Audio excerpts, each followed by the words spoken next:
advisor to the President on Human Rights, specializing on ethnic and linguistic rights, General Secretary of Estonian Institute of Human Rights, a diplomat at the Office of the Council of Baltic Sea States Human Rights Commissioner, and head of a bureau in the Ministry of Defense. Welcome, Professor Maranut. You have the word.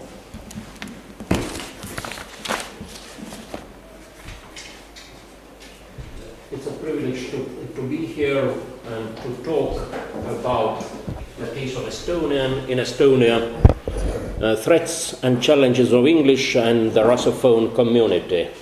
To be exact, I made a slight amendment. When you check your program, it said the Russophone minority. But our language policy comes exactly to this word, because this word is very important. Is the Russophone community a minority or not? So I tried to be politically correct, and so I made such a vague amendment here. So, by the way, I am not exactly going to speak about the case of Estonian in Estonia, because I'm going to speak about the case of Russian in Estonia. And to be exact, not only in Estonia, because of the case of Russian, it's not a domestic dispute. It's an international one, because it concerns the relations between Estonia and Russia, and nowadays EU and Russia. So, almost a global problem nowadays.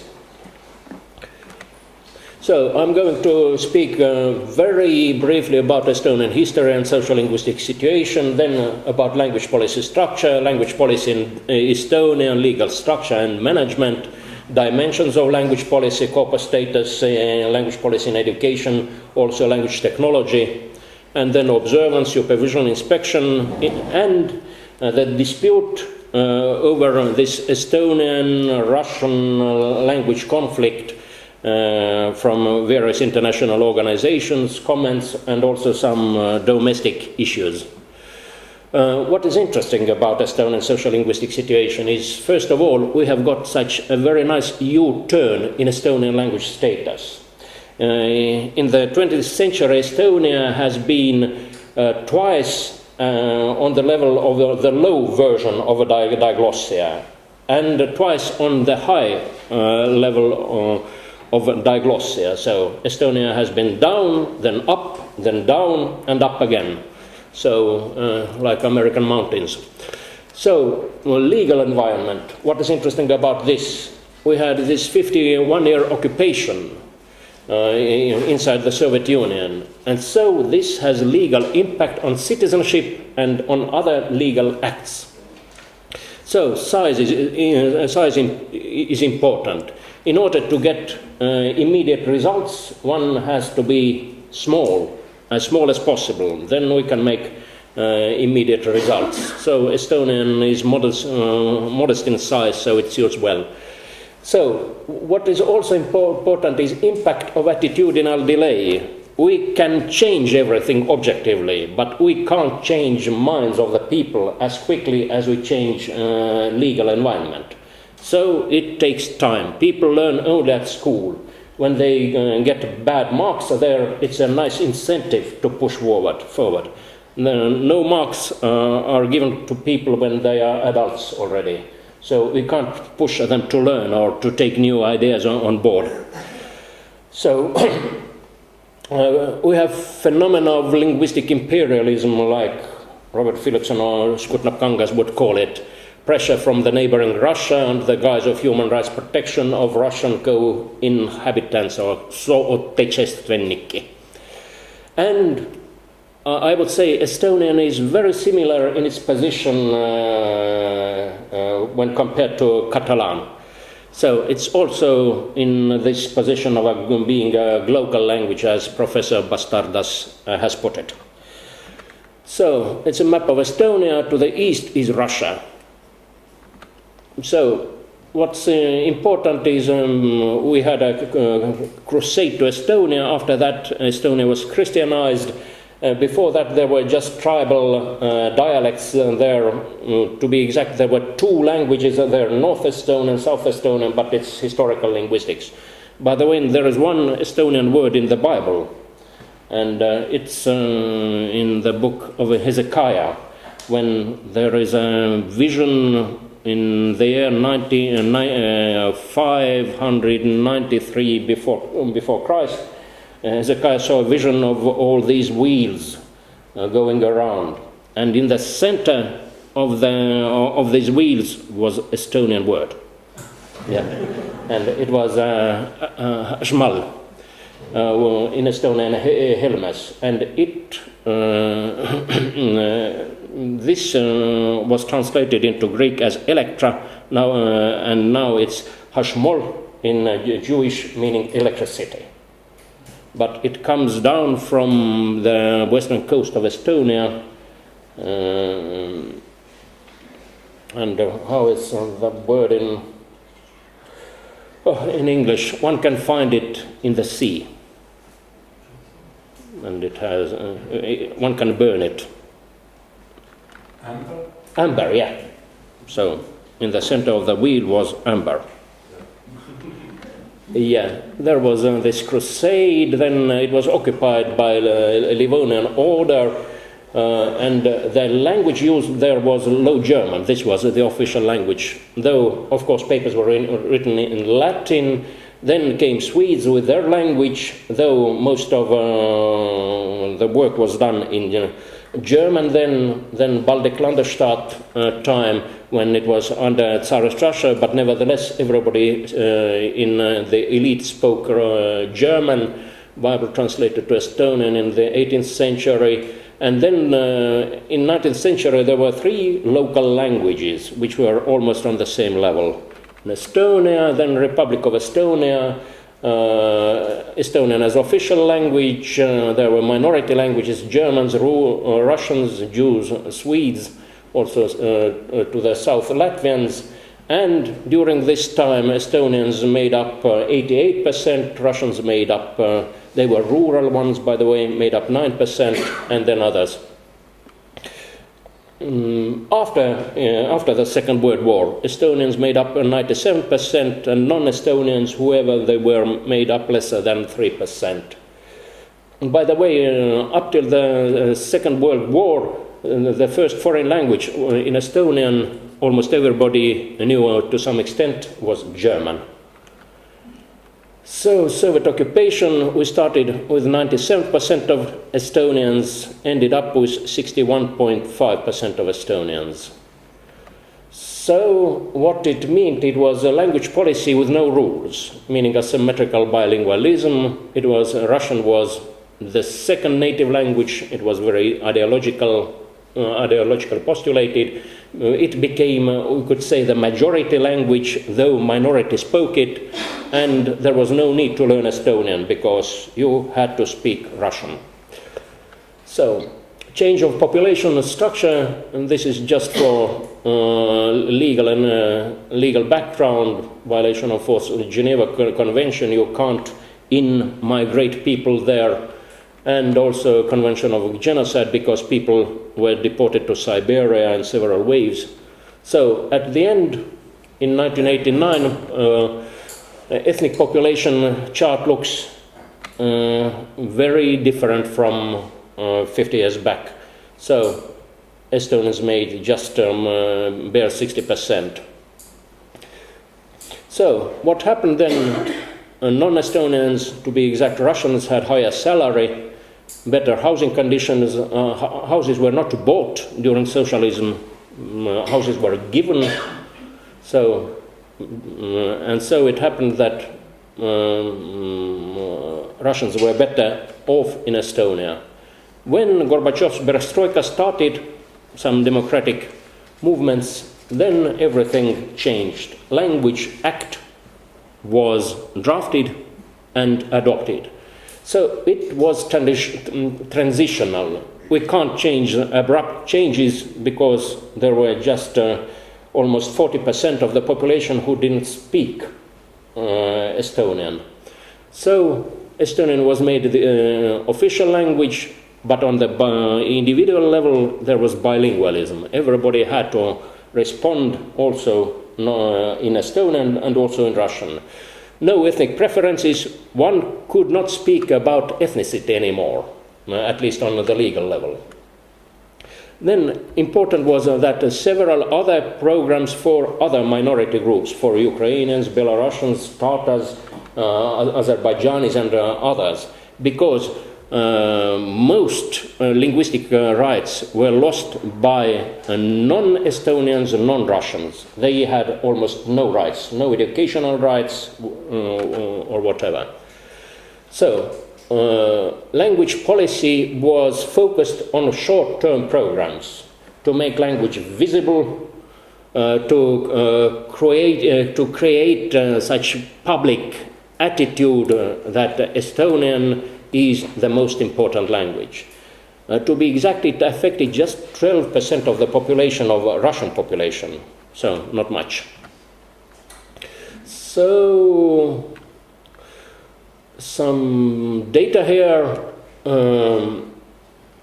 but let's come to the details. It's today we have such a picture of ethnicity. Estonians make some 70 plus. We'll have our census in 2 months. So I am very vague about these exact about percentage. First language spoken in Estonia, it's almost 3/4 Estonian. The share of Russians in Estonia is also not very exact nowadays. It was just 1/4 of the population 5 years ago, but it is not about demographics only. It's about the attitude, because people make decision if they affiliate with Russians or Estonians or whatever groups. So, what is important, what happens in people's minds? We have used such a nice question is about who do you support at the football game? So, if you support Estonians, then we know that one is loyal in his mind. If one supports Russians, then it's a very bad thing. Yeah. What we have found, we have had 2 games with Russia. So, by the way, half of Estonian footballers are Russians, but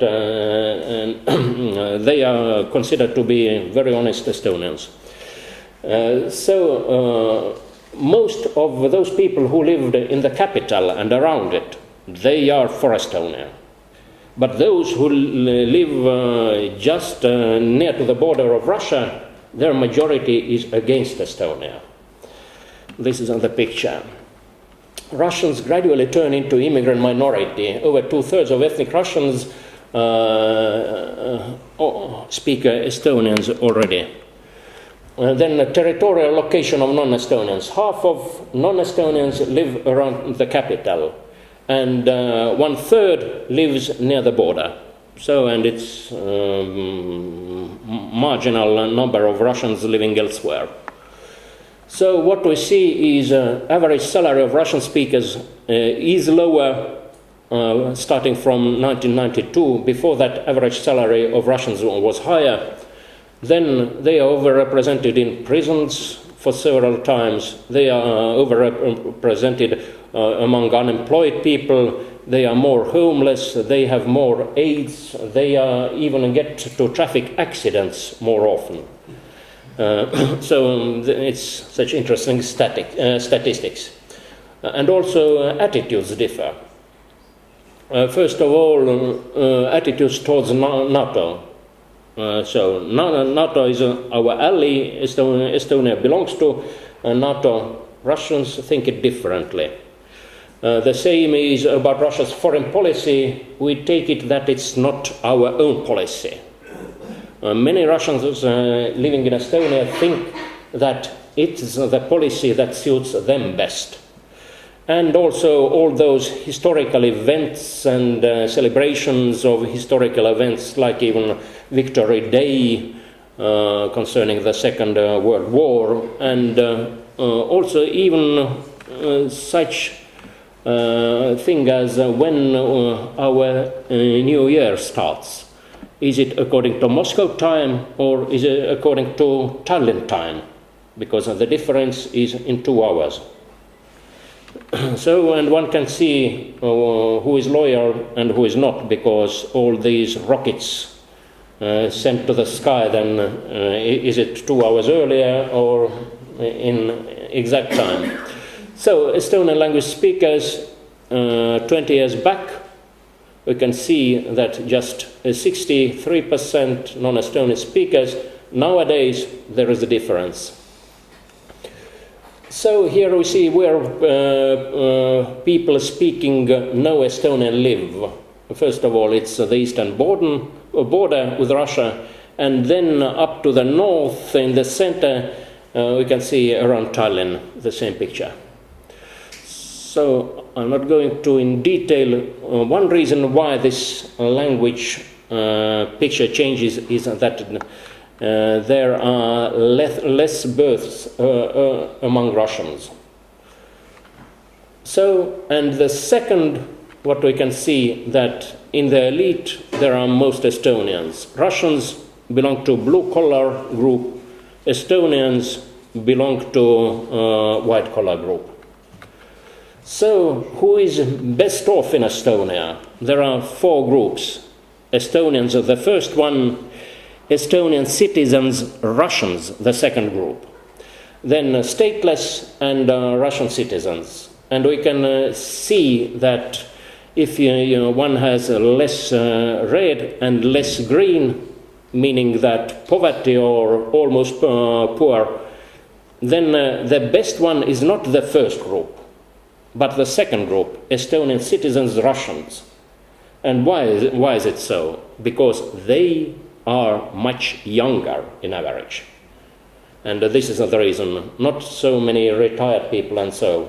If we take the same group, by the same age group, then Estonians would be quite well off. But Russians who are citizens and speak Estonian, they are also nicely living in Estonia. Here is unemployment. The higher level is about Russians. Prisoners in Estonia, the first column is about Estonians who make up 70%. All the 3 columns together make up the people who constitute 30%. So there is a threefold difference in this. Interethnic marriages. What is interesting, Estonians and Russians didn't marry during the occupation time. It was taboo. Nowadays, it's not a taboo, but there is a special pattern. So, Russian girls, Estonian boys, and not vice versa. Status of foreign languages. First, it was Russian, the first foreign language during the occupation time. Nowadays, it's English and exclusively English, I would say. When you take national graduation exams, there is a special exam in foreign language, then 9 out of 10 take English, and then comes German, not Russian, and after that only Russian. So when we speak about language policy, what do we want to do with language policy? It's just we have language environment, we put power to this language environment to put through our decisions. The decisions concern not only language, but usually goals are outside somewhere there, just to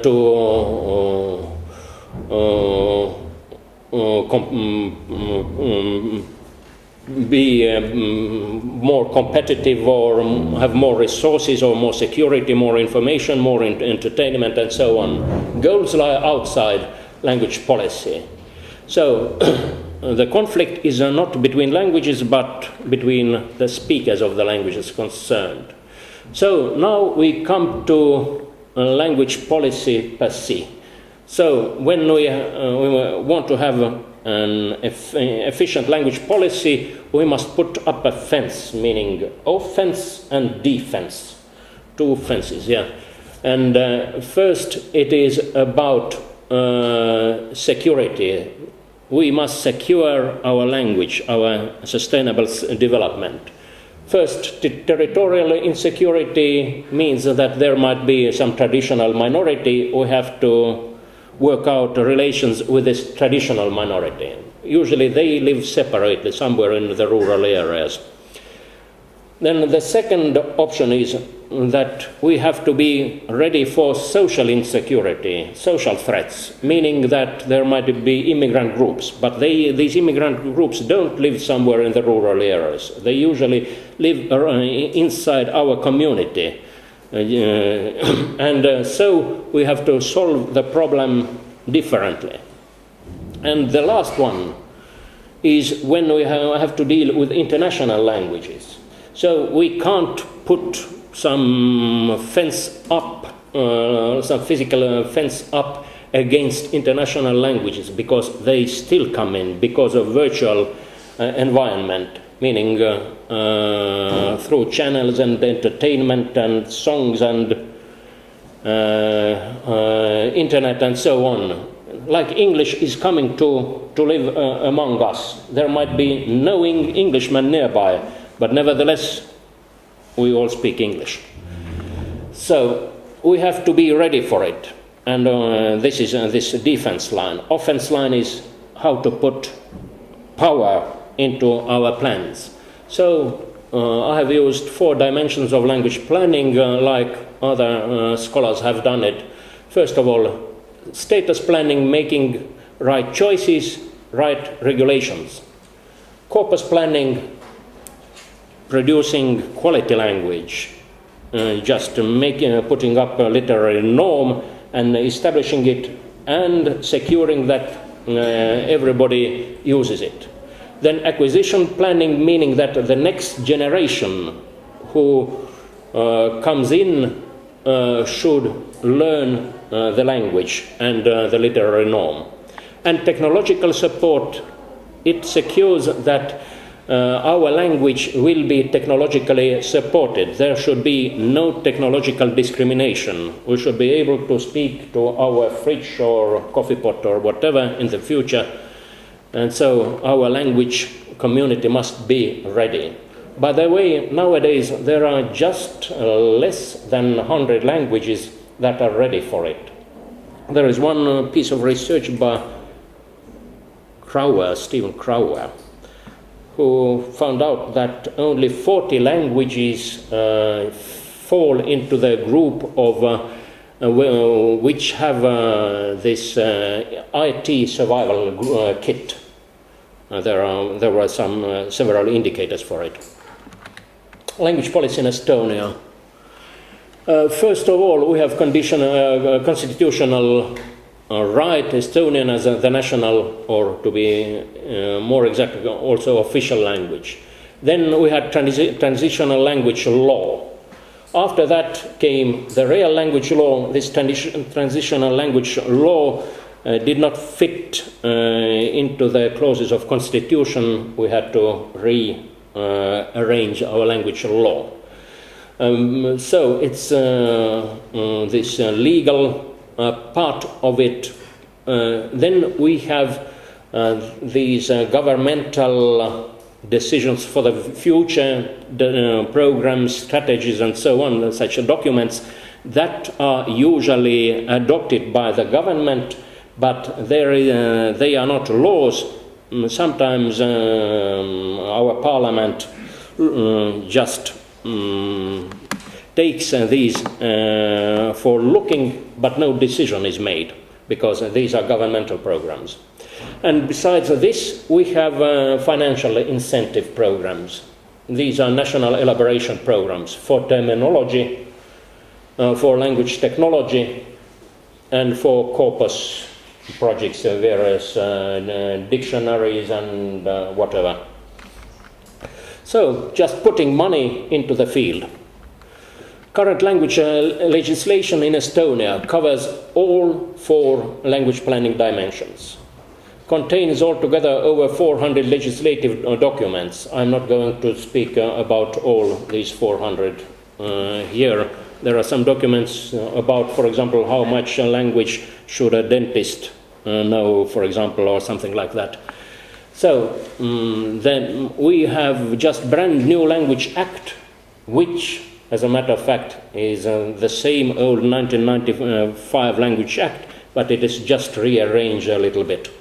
So language matters concerning education and courts are regulated in several other acts.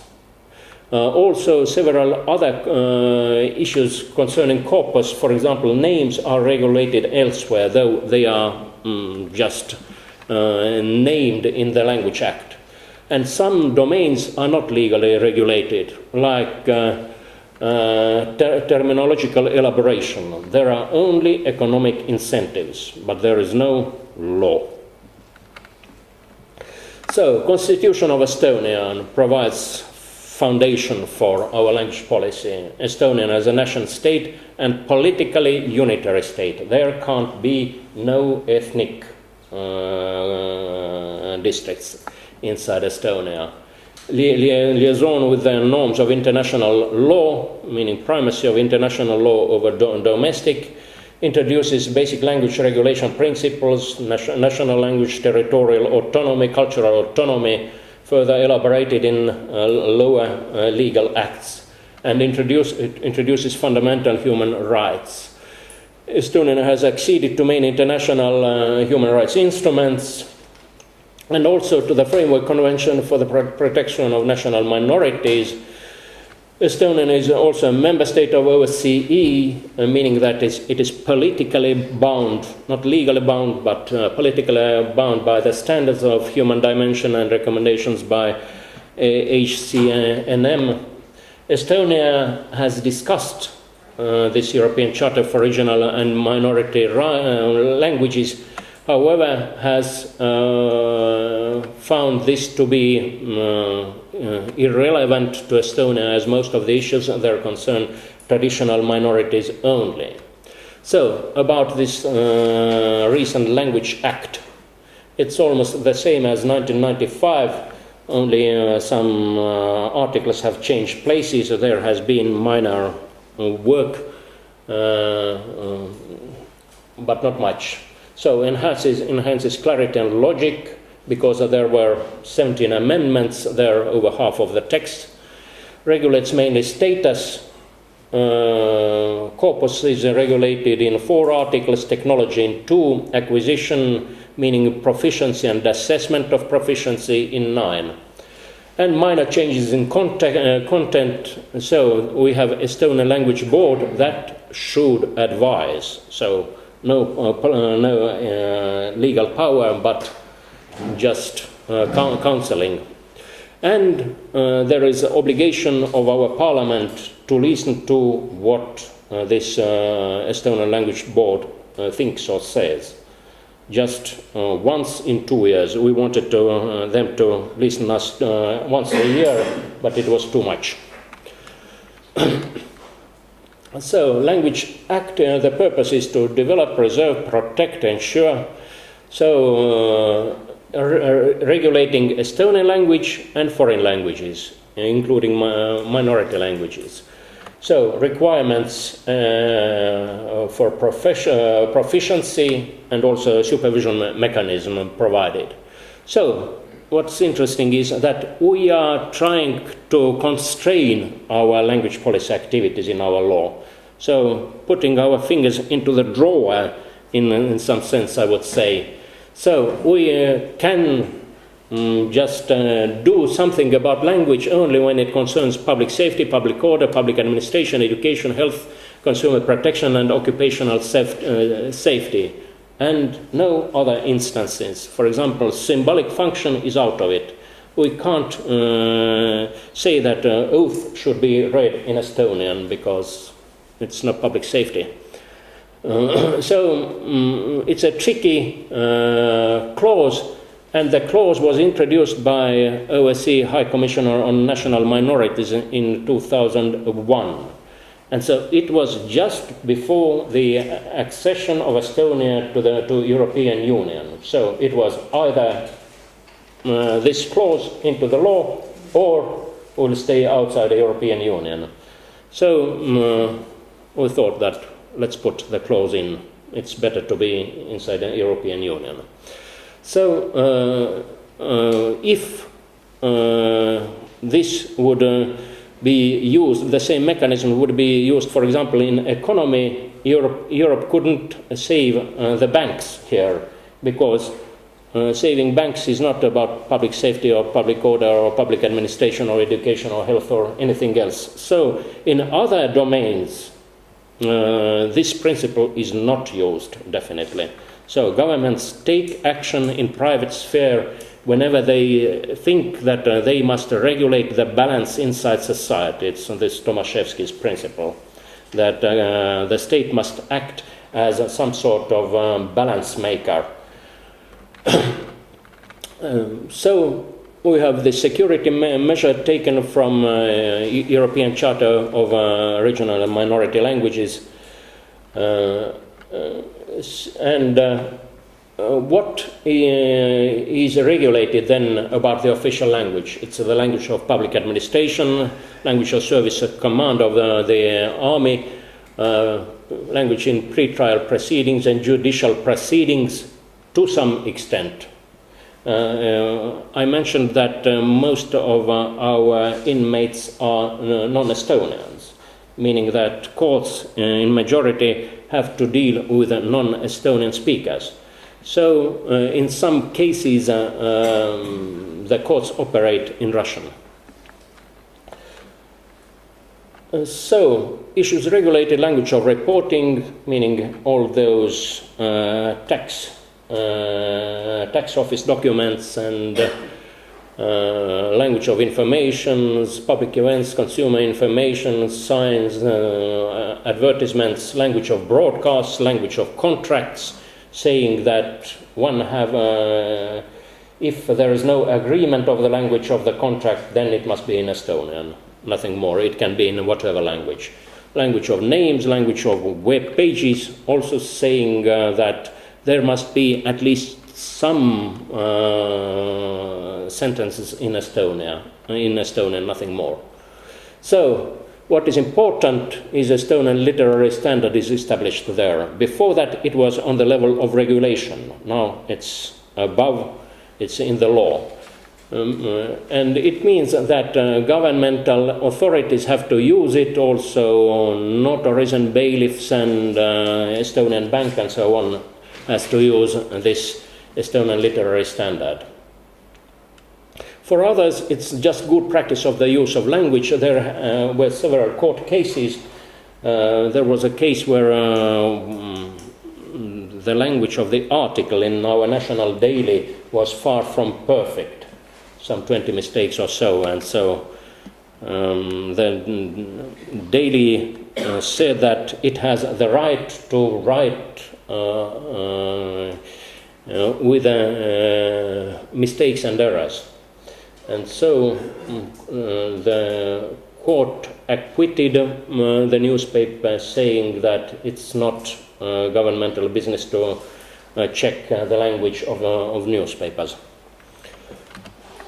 Technological planning. This is the new issue that was put and pressurized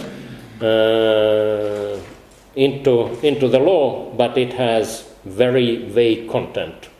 So the government shall support the use of software in Estonian that is aimed at a wide range of users and is educational.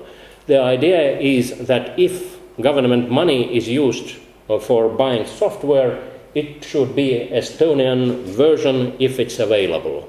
But how it's voiced in the law, it is very vague one.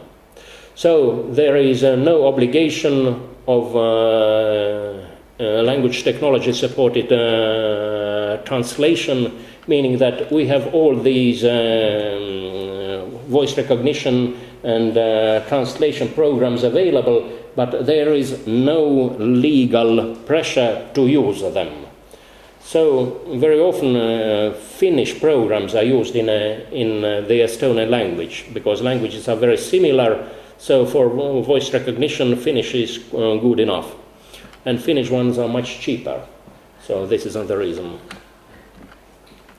So human rights. So the main human rights clause is everyone has the right to access public administration in the Estonian language, and all employees and public servants shall be provided with work-related information in Estonian. So, where does foreign language come in? In local governments, where at least half of permanent residents belong to a national minority. Then, in local governments with the same situation, then there the foreign language may be used in internal communication, and in oral communication, in whatever situation, oral foreign language may be used by agreement of the parties. Now to this acquisition planning to education. Any language may be the language of instruction in the basic level. So practically it means Estonian, Russian, English and Finnish in Estonia. So for Russians in Estonia there are three options: Russian medium school, Estonian medium schools and various immersion programs. In non-Estonian schools, Estonian language study is compulsory. Nevertheless, the number of students in Russian schools is dropping quite quickly. So, by the way, we have also Russian secondary schools. There are altogether 4,000 students now, and it is far from the minimum level of producing textbooks and other teaching materials and preparing teachers, because it is economically non-acceptable. It costs too much to produce all of this stuff for just 4,000 students. And it means automatically high dropout rate, unemployment, juvenile crime, and so on. Secondary education. Now all Russian schools have to go to 60% Estonian teaching, meaning this makes the costs of producing Russian language materials come down, because not so many Russian materials are used nowadays. So it means 40% still Russian functioning, but it is acceptable nowadays. According to PISA results in our schools, it shows that Russians are much worse in their studies than Estonians. So language regulation in private schools, it's the matter of private schools themselves. In vocational schools, determined by the founder of the school. And in universities, Estonian is the language instruction, but in most cases it is determined by the university council, meaning that there were Estonian groups and Russian groups. Nowadays it turns into Estonian groups and English groups. So Estonian immersion schools, we have this is non-Estonian scoping with Estonian medium schools. It doesn't mean Russians only, but also Arabs, Turks, Chinese, and so on. So Estonian immersion also in kindergartens. Now we come to this, how it's common language principle, how it works in with immigrants. We used all these dimensions to work with our permanent society, but when people come in, how we work with these people? First of all, there is annual quota on immigration. Not very many people can come in 1 year. And there are Estonian language requirements for applicants of long-term residence, it's B1, and for applicants of Estonian citizenship, it's the same. And multitude of exceptions and wavering possibilities. And in compulsory education, the level is also B1. It means at the end of basic school. So there were 7% still living in Estonia with undetermined citizenship. These are, by the way, mostly older people and women. And women, because women do live longer, so they are still alive. The number has decreased considerable, but when these statistical surveys are made, people usually ask the respondent to speak Estonian or not. So it's very subjective. We can't use it as some sort of exact indicator. So, by the way, the knowledge of Estonian was, according to this indicator, quite high 20 years back. Then it came down. And now it has come up again. And also now it has came down because people now see what they lack still in their language skills. So it's statistics how many non-Estonian citizens or stateless persons have obtained Estonian citizenship. And then about this mechanism, there is integration requirement in our Alien Act, maybe waived due to health problems. So our immigrants are very ill usually. So the same with the citizenship, that one must have knowledge of the Estonian language, and this is also waived. It's the requirements are the same, by the way, in Estonia, in Scandinavian countries, in Germany, in Russia, just similar requirements, nothing special here. So those who are old, they are exempted. But to be exact, it is when they are born before January 1930. One might think that 80 years old people, why such exemption mechanism? But it was adopted 23 years back. So with this 1930, and this has not been changed. This is the reason, because we don't have very many people who are older than 80 and desperately want to become citizens. And then there are special conditions for health reasons. If people don't hear well, and if people don't see well, and if they can't speak well because they have not visited a dentist recently, then they might be exempted, even because just nobody understands what they speak. So there is a multitude of reasons not to pass the exam. By the way, we have these exemptions because of this High Commission or national minority pressure. There is such exceptions exist, as far as I know, only in Latvia, in Estonia and in Latvia, in 2 states. So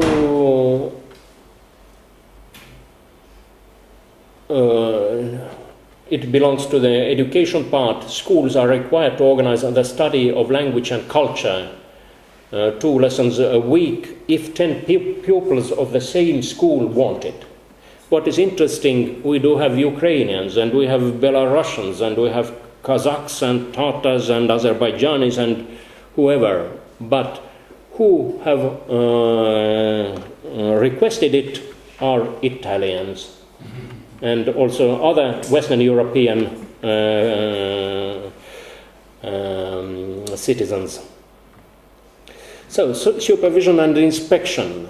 It's mostly work of language inspectorate, and it also comes under the jurisdiction of legal chancellor and the gender equality and equal treatment commissioner.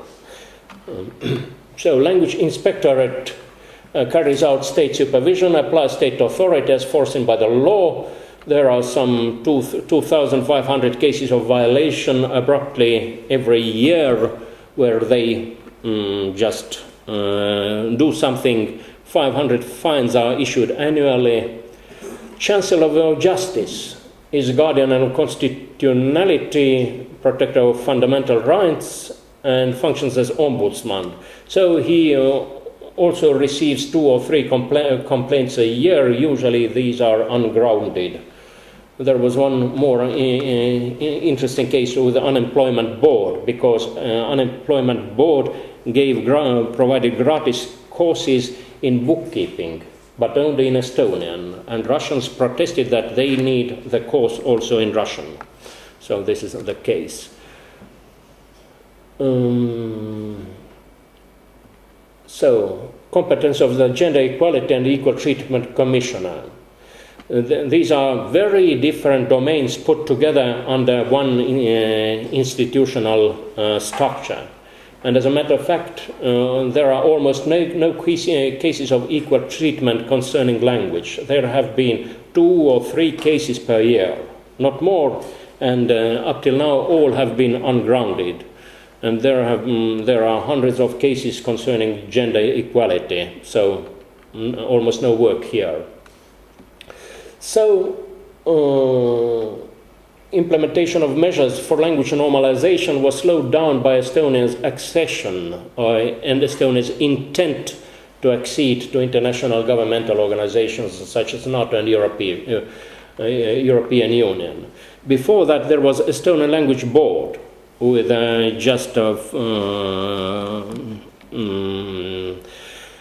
control functions, also collecting data and making recommendations and all this. This was rearranged to Language Inspectorate. Language Inspectorate does not think. It just gives fines if something does not correspond to the law. So no more data collection, no more recommendations. Reforms in educational system were postponed, and these constraining amendments I spoke of were introduced. So what are the problems nowadays, what people complain about? First of all, ungrounded foreign language requirements in private sphere employment. Some institution wants to hire somebody, and then there are such requirements as perfect knowledge of Russian, for example. And so people are not happy with this, because in this work they would never need some foreign language, for example. There is almost no Estonian language teaching at elementary level in Russian schools. There are 2 lessons per week, and it is not enough to learn anything for children. So the scoring in national exam in Estonian for Russian schools is very low. It's almost half doesn't score well enough. So no regulation on language-based access to municipal preschool institutions. It concerns kindergartens. We do have Estonian language medium kindergartens and Russian medium kindergartens in Estonia. And everybody, including Russians, wants to put their children into Estonian language kindergarten because it means upward mobility. If children learn Estonian already when they are young. So there is high pressure to get into Estonian groups, but there are personnel staff available also for Russians, and nobody wants to go there. So, and it's a problem because it's much more easy for a municipality to just leave everything intact. No changes are made because otherwise one has to sack the staff of some kindergarten, and it's costly one. And so there are complaints. Hobby education. During the socialist time we had music schools and sports schools. They were reformed in some cases. Some are municipal, some are privately owned, or as we say, privately pocketed institutions. The buildings are the same, everything is the same. Money comes from the same source, but the difference is that just somebody owns the system. And here is the same case. Everybody wants their children into Estonian groups. Nobody wants teachers or trainers who train in Russian language. There was a case with one Finn who wanted to put his son into football club, small son into Estonian football club, and only Russian groups were available. Of course, the son didn't speak any Russian and could not join the group, and so there was a complaint here. And there have been just funny cases of terminological language use, as there was some apartment union who sent in a complaint and got the answer, nemo plus juris ad alium transferre potest quam ipse haberet. And of course nobody at this house understood what was the response. And so there was such a nice scandal about this. Now, about the term minority. It was the main issue in human rights discussion until 2007. When we acceded the European Union, then no more discussion about it. Everything is okay. Those who have immigrated during the Soviet time, they were not regarded as Estonian citizens. And it was the main point about what the discussion was. So, international feedback. Before acceding to European Union, Estonia was attacked because Estonian required Russians to know Estonian. So it was pressure to leave Russians intact. Let them be as they are, don't bother them. This was on the international signal, human rights signal. Nowadays, it's just vice versa. Nowadays, we are told, don't leave Russians alone. Take them with them. There must be some social inclusion policy. So, the same international human rights law, but just opposite ideas.